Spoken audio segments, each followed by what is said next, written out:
A week before the wedding, my fiancé announced, "We're breaking up. I'm going back to Jake. Thanks for everything." I said, "You're welcome." That night, I froze her cards, changed the locks, and took back the $15,000 ring. A week later, she was crying at the bottom of my stairs, begging to be let in. When I opened the door, a week before the wedding, my life was moving in checklists and invoices. I was not thinking in emotions or symbols. I was thinking in delivery windows, final payments, seating charts, and phone calls that started early and ended late. Every day that week felt compressed, as if time had decided to rush me towards something I had already committed to without question. The house was quiet that afternoon. Too quiet for a place that had been filled with boxes, garment bags, and half-open drawers for months. I was standing in the kitchen with my laptop open, reviewing the final balance for the venue. The number was large, but it was familiar. I had planned for it. I always planned. Sophie came home earlier than expected. I heard the door, then her footsteps, slower than usual. She did not call my name. She did not ask what I was working on. She stood in the doorway for a moment, watching me in a way that felt observational rather than affectionate. She said we needed to talk. The words landed flat. Not dramatic, not urgent.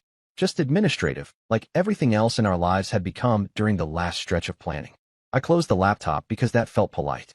I expected a discussion about guest drama or last-minute changes. Instead, she told me the wedding was off.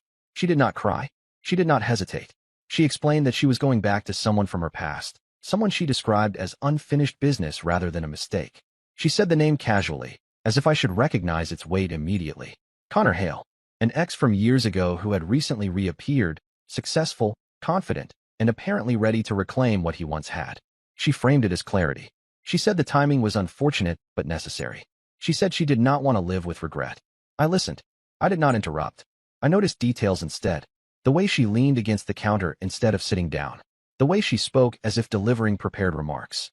The way she avoided words like apology or responsibility. She thanked me for everything I had done for her. The support, the stability, the opportunities. She said she hoped I would understand eventually. I said you were welcome. I meant it. Not in the way she expected, but in the way that comes from finality rather than bitterness. I did not argue. I did not negotiate. I did not ask her to reconsider. I told her she was free to go. That response seemed to confuse her more than anger would have. She paused, as if waiting for a second phase that never came. She asked about logistics instead. How much time she had. When she could come back for her things. Whether we could talk again once things settled. I told her we would handle it properly. She packed a small bag and left that evening. She did not take much, only what she thought she would need for a few days. She assumed the rest would wait for her. After the door closed, I stood in the same spot for several minutes. Not frozen, not shocked, just recalibrating. There is a moment after a structural failure when the building does not collapse immediately. That was where I was. Then I started moving. I opened my phone and called the bank. I separated every shared account. I froze every card tied to my name. The representative asked if there was fraud involved. I said yes, because misrepresentation is a form of fraud, even when it wears a familiar face. I logged into the insurance portal and flagged the engagement ring. $15,000, appraised, documented, and insured under my policy alone. I scheduled its retrieval the next morning. I contacted the locksmith and scheduled a same-day rekey. The house was mine, purchased years before I met Sophie, and the deed reflected that clearly. I had added her to nothing permanent.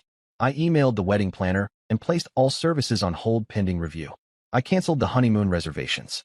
I documented every transaction, every confirmation, every timestamp. Not out of spite, but because clarity matters when stories begin to change. Later that night, my phone started lighting up. At first, it was Sophie. Short messages. Confused messages. Then increasingly irritated ones. She asked why her card was not working. She asked why she could not access the shared savings account. She asked if something was wrong with the system. I did not respond immediately. I finished what I was doing. I changed passwords. I updated security questions. I forwarded my mail to a digital lockbox. When I finally replied, I kept it factual. I told her the accounts had been separated. I told her the ring was being retrieved. I told her we would communicate through email going forward regarding belongings and outstanding obligations. Her tone shifted after that. The messages became sharper. Accusations replaced questions. She said I was being unfair. She said I was acting out of emotion. I found that interesting, because emotion was the only thing I had removed from the process. The next morning, I met with the insurance representative. The ring was collected without drama. Paperwork was signed. A chapter was closed with signatures rather than speeches. By midday, mutual friends started reaching out. They said Sophie was upset. They said she felt blindsided by how quickly things had changed. They said she did not expect me to cut things off so cleanly. That assumption said more than anything else she had told me. By evening, I heard through indirect channels that Sophie had moved in with Connor, that she was excited, that she believed everything would stabilize once the shock wore off. I did not interfere. I did not warn her. I did not offer advice. People deserve the freedom to experience the consequences of their decisions without commentary. That night, I slept in my own bed, in my locked house, with my phone on silent. The next day, vendors began calling. Some were confused. Some were irritated. Some were relieved to speak to someone decisive. I clarified which contracts I was still honoring and which had been terminated. I forwarded documents where necessary. I closed loops. By the third day, the narrative had started shifting. Sophie had told people she needed time. Then she told people she had been pushed away. Then she told people she had been left. None of that mattered. What mattered was what existed in writing. On the fourth day, I received an email from Sophie asking to come by the house to pick up more of her things. The tone was different, less confident, less certain. I replied with a list of available dates and times, and the requirement that someone else be present. Boundaries are easier to enforce when they are explicit. That evening, I stood in the living room and looked around. The wedding decorations were still stacked neatly in the corner, unopened. I did not throw them away. I did not destroy anything. I simply acknowledged that they were no longer relevant. A week earlier, I had been preparing to merge my life with someone who saw me as a temporary platform rather than a permanent partner. That realization did not hurt as much as it clarified. When Sophie had said she was going back to Connor, she believed she was closing one door and leaving another open. She did not realize that some doors close from both sides. The first thing that reached me was not a message from Sophie. It was a call from a florist who sounded tired rather than angry. She asked whether the delivery address had changed or whether the order had been canceled outright. I told her the wedding was canceled and that any further questions should be sent by email. She thanked me and hung up without comment. That set the tone for the week. Quiet, procedural, irreversible. I did not check Sophie's social media. I did not ask mutual friends for updates. Information arrived anyway, the way weather does, carried by people who believed they were helping. Someone said Sophie was glowing. Someone else said she was relieved. Another said she looked exhausted but determined. I listened and kept moving. On the second day after she left, the bank sent me confirmation notices for every account I had separated. On the third, the locksmith emailed photos of the completed work. On the fourth, the insurance payout schedule for the ring arrived. Each message reinforced the same reality. The systems I relied on were functioning as designed. By the fifth day, the first crack appeared. A former co-worker of Sophie's sent me a short note asking whether I had moved out. I replied that I had not. He apologized for bothering me and said he had heard conflicting stories. I did not ask what they were. Conflicting stories only matter when they can still change something. That afternoon, I received an invoice forwarded by mistake. It was addressed to Sophie, not me, and it was overdue. The venue deposit she had personally signed for, believing it would be covered by my final payment, had bounced back to her when I placed everything on hold. The amount was not small. The deadline had passed. I did nothing with the information. It was not mine to fix. 2 days later, Sophie's mother called me. I let it go to voicemail. She sounded worried rather than angry. She asked whether we could talk, whether something could be worked out, whether there had been a misunderstanding. I did not return the call. Understanding does not change ownership. The collapse did not happen all at once. It happened in stages, each one stripping away an assumption Sophie had built her exit on. From what filtered back to me, her arrival at Connor's place had been dramatic but short-lived. He lived downtown in a building that advertised amenities rather than space. She moved in with a suitcase and expectations. He moved on with his routine. At first, she told people it was refreshing. No schedules, no plans, no pressure. Then the tone shifted. She mentioned the lack of privacy. She mentioned that he worked late. She mentioned that he did not like discussing the future. By the end of the week, the compliments disappeared entirely. I learned that Connor had never told anyone he was getting back together with Sophie. He introduced her as someone staying temporarily. He did not clear closet space. He did not adjust expenses. He did not remove dating apps from his phone. That detail reached me from someone I barely knew, which meant it was already common knowledge. On the seventh day, Sophie tried to access one of the credit cards again. The notification came to my phone, declined as expected. This time, the message that followed was longer, less controlled. She said she was in a bind. She said she needed help temporarily. She said Connor had promised support, but things were complicated. I did not respond. That night, I slept poorly for the first time since the breakup, not because of guilt, but because my phone kept buzzing with unknown numbers. I silenced it and went back to sleep. The next morning, a mutual friend called and asked if I had spoken to Sophie recently. He said she was not doing well. He said Connor had asked her to contribute to rent and groceries. And when she said she was waiting for funds to clear, he laughed. He said she accused him of using her. He said Connor told her she had misunderstood what they were doing. That misunderstanding ended with raised voices and a deadline. Sophie left his apartment that evening with the same suitcase she had arrived with. She did not have a backup plan. She had assumed I was the backup plan. She tried calling me again that night. I watched the screen light up and go dark. I did not answer. By the next morning, she had started reaching out to people we both knew, asking for places to stay. Some offered couches. Some offered sympathy without space. Some did not respond at all. Stability evaporates quickly when it turns out to be borrowed. On the 10th day, I received an email from a lawyer's office I did not recognize. It was vague and exploratory, asking whether I would be open to discussing an amicable resolution regarding shared obligations. I replied once, attaching copies of the deed, the account separation confirmations, and the insurance documentation.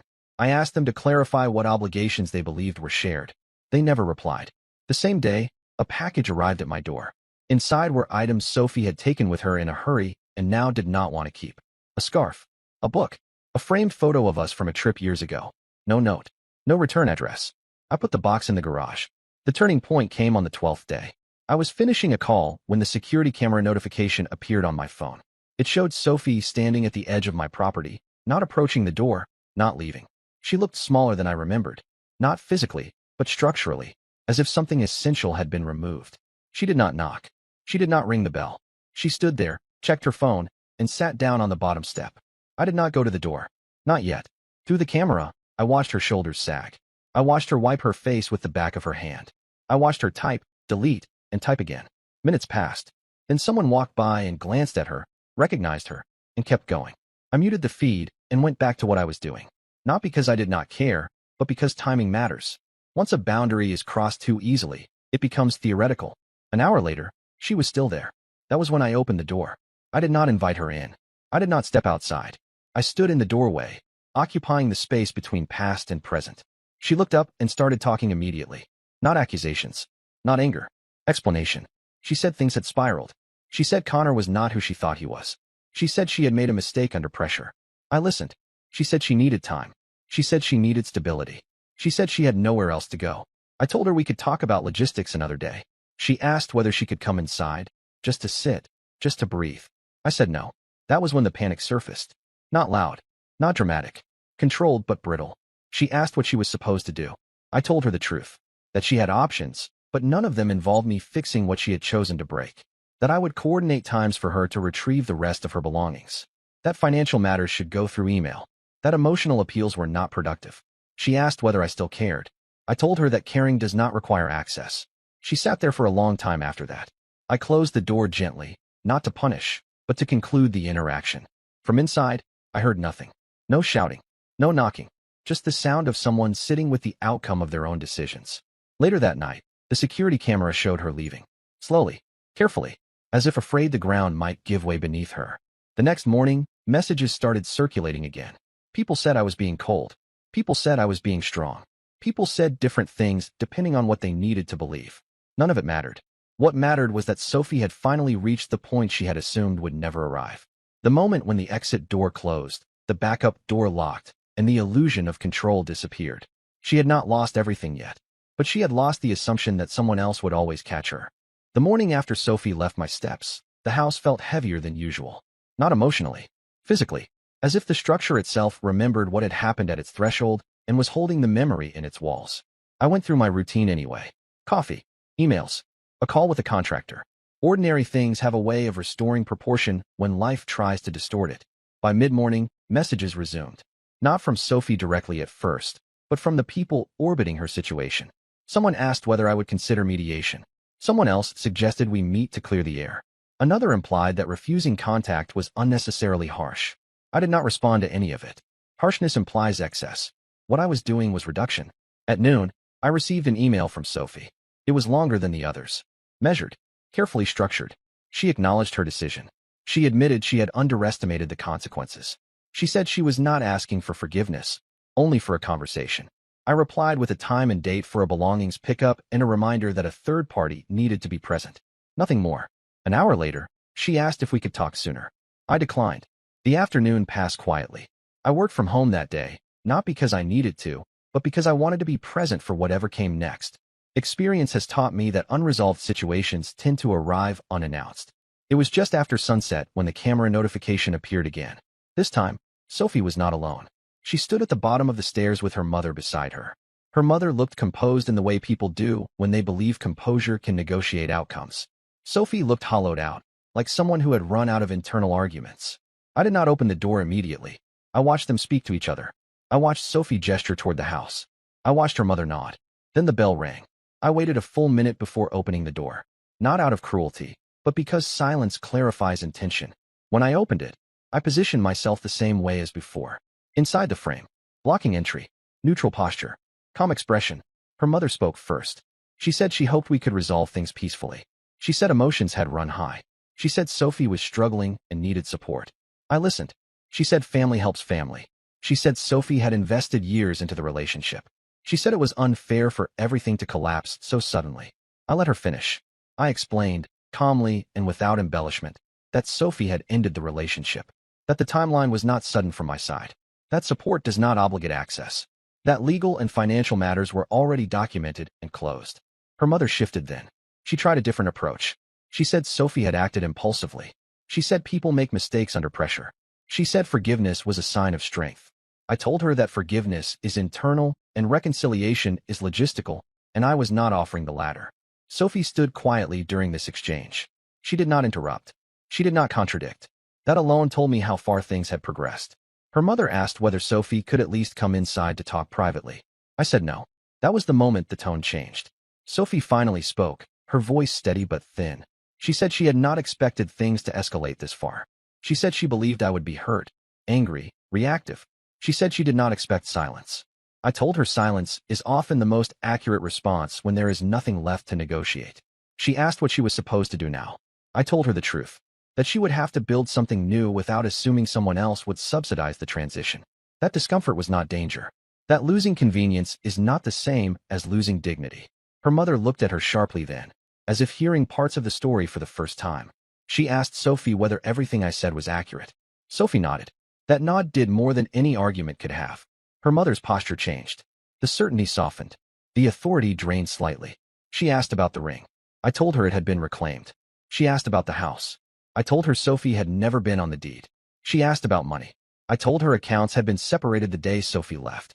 Nothing I said was new. It was simply the first time it had been presented without distortion.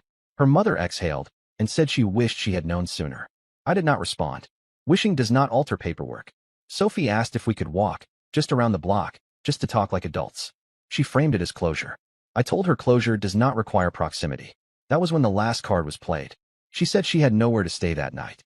She said couches were running out. She said her mother lived too far away to drive back safely. She said she needed one night to stabilize. I considered it, not emotionally, but structurally. One night becomes two. Two becomes a week. Boundaries erode quietly when they are justified as exceptions. I declined. Her mother looked surprised. Not angry, just surprised.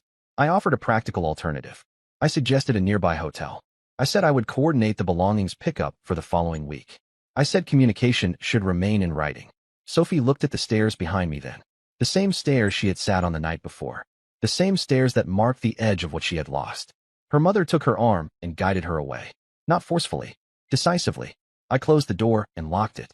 Inside, the house was quiet again, but this time it felt settled, as if the structure had finally accepted the reality it had been bracing for. The next day, the narrative outside intensified. I was described as cold, calculated, heartless. I was also described as composed, disciplined, unyielding. People project according to their own fears. I did not correct anyone. On the third day after the stairs incident, Sophie sent one final email. Short, direct. She acknowledged that returning was not an option. She asked only for confirmation of the belongings pickup date. I confirmed it. The pickup itself was uneventful. Sophie arrived with a friend I did not recognize. They moved through the house quickly, efficiently, avoiding eye contact. I stayed in my office and let them work. When they left, the house felt lighter. Not relieved. Cleared. That night, I reviewed the remaining wedding assets. Decorations, favors, printed materials. I boxed them neatly. Some would be returned. Some would be donated. None would be destroyed. Destruction suggests unresolved emotion. I had none. By the end of the week, the The story everyone else was telling had reached its peak. Sophie had been wronged. Sophie had been humbled. Sophie had been exposed. Depending on who was speaking, none of it mattered anymore. What mattered was that the stairs were empty. The door was closed. And the space she once occupied in my life had been reclaimed not by anger, but by absence. After Sophie's belongings were removed, the house returned to a version of itself that felt older and more stable. Not happier. Not triumphant. Simply accurate. Rooms returned to their original purposes. Closets regained space. Drawers closed without resistance. There was no moment of celebration because nothing had been won. Something unfinished had been corrected. The practical consequences continued quietly. The wedding planner confirmed final cancellations and partial refunds. Some deposits were non-recoverable. Those losses were documented and absorbed without protest. Money can be replaced. Confusion costs more. I redirected what remained towards settling outstanding balances and closing accounts that had existed only for an event that would never happen. The ring was sold through the insurer's recommended channel. The amount recovered was lower than its appraised value, but still substantial. I did not spend the money immediately. I placed it in a separate account and left it untouched for weeks. Large transitions deserve pauses. Sophie's situation deteriorated more publicly after that. The overdue invoice from the venue became a collection issue. The amount was not catastrophic, but it was enough to disrupt her credit. She attempted to dispute it, claiming misunderstanding, but the contract bore her signature. That detail mattered. Her employment status also became unstable. She had taken time off assuming a wedding and honeymoon would follow. When those plans vanished, so did the justification for her absence. She returned to work distracted, defensive, and emotionally erratic. That description did not come from me. It came from people who noticed patterns and connected them. Within a month, she was placed on a performance review. Connor never reappeared in her narrative. His absence became conspicuous. People asked questions she could not answer convincingly. Stories require continuity to survive scrutiny. Hers did not have it. Her mother reached out once more, not to negotiate, but to ask whether I would be willing to provide documentation confirming the separation of finances for Sophie's records. I sent the documents the same day, not out of goodwill, but because accuracy benefits everyone. After that, contact ceased entirely. My own life adjusted in ways that felt almost anticlimactic. Friends recalibrated. Some apologized for assumptions they had made. Some avoided the subject entirely. I accepted both responses without comment. People behave according to their own internal pressures. It is rarely personal. I returned wedding items that could be returned. I donated what could not. I canceled subscriptions and services that had been tied to shared routines. I changed my emergency contact information. I removed Sophie's name from places she no longer belonged. None of it was dramatic. It was administrative. The emotional residue arrived later, not as grief, but as clarity. Patterns that had been ignored became obvious in hindsight. Decisions that had seemed mutual revealed their asymmetry. I realized how often I had been the stabilizing factor while assuming stability was shared. That realization did not produce anger. It produced adjustment. 3 months after the breakup, I ran into Sophie unexpectedly at a grocery store across town. The encounter lasted less than a minute. She looked thinner, not unhealthy, just worn. She hesitated, then nodded once, as if acknowledging a fact rather than a person. I nodded back. We did not speak. That silence said more than any conversation could have. Later, I learned she had moved into a smaller apartment with a roommate she barely knew. That her social circle had contracted. That she spoke less about the breakup and more about starting over. The phrase was vague, which suggested the foundation was still forming. Her mother told a mutual acquaintance that Sophie had learned a hard lesson about independence. The word independence was used carefully, as if it were both an aspiration and a warning. I did not comment. My own reputation shifted subtly. Some people viewed my actions as severe. Others saw them as necessary. What surprised me most was how many people approached me privately to say they wished they had enforced boundaries sooner in their own lives. Boundaries are uncomfortable because they remove ambiguity. Ambiguity benefits those who rely on it. 6 months later, I sold the house. Not because it held bad memories, but because it no longer fit the life I was building. I relocated closer to work, downsized intentionally, and simplified routines that had grown bloated during years of accommodation. The proceeds from the sale funded investments rather than indulgences. I did not buy anything symbolic. No cars. No trips meant to signal recovery. Recovery does not require an audience. Sophie's name stopped appearing in conversations entirely by the end of the year. That disappearance felt final in a way confrontations never do. Stories fade when they no longer serve anyone's identity. The last piece of consequence arrived quietly, almost unnoticed. A mutual acquaintance forwarded me an article about a local financial counseling program Sophie had enrolled in. It was framed positively, focusing on rebuilding credit and managing independence. Her name was mentioned once, without context. No scandal, no redemption arc, just participation. That felt appropriate. People often expect endings to be loud or punishing. They expect someone to be crushed or humiliated publicly. Real consequences rarely work that way. They unfold over time, through routines, through adjustments, through the absence of safety nets that were never guaranteed.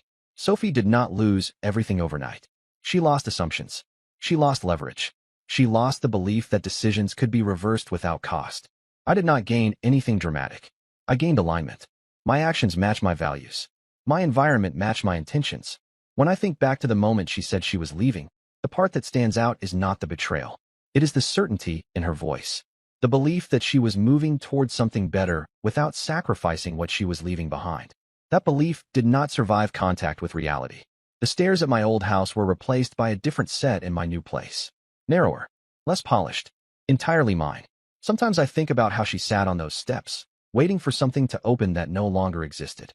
I do not feel satisfaction about that memory. I feel closure, not because she suffered, but because I did not.